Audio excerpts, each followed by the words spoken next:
Do you think there is such a thing as spiritual narcissism? I think it's a danger that we might suffer from that occasionally. When I was going over the readings for this Sunday, they were so familiar. The story of the man who is searching for precious jewels, the man who suddenly finds a treasure in a field and gives up all his possessions in order to buy the field.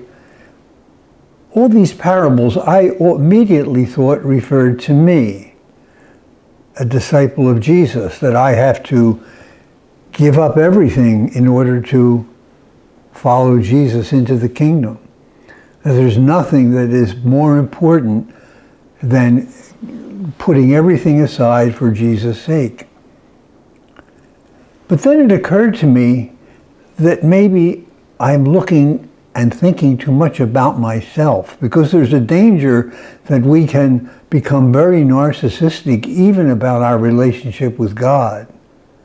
For instance, if my main interest in relating to my God is getting me into heaven, that's a pretty self-centered relationship, although it's a good thing to want to go into the kingdom of God and to be with God in heaven.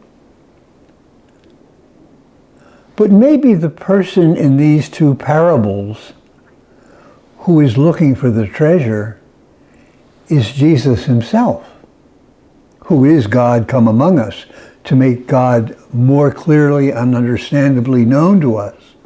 That's why he came as the Christ. Maybe the treasure in the field, maybe the pearl of great price is us. Because after all, as Paul told us, God, in a sense, took off his divinity in order to become a human being to seek us out and to reveal himself to us.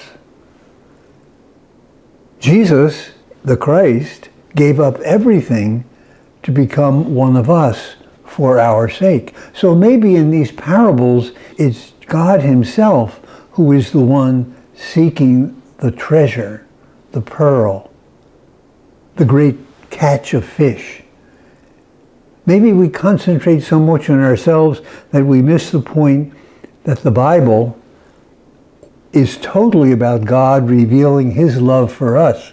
It's not about what we have to do to be saved. It's about how much we are loved by God.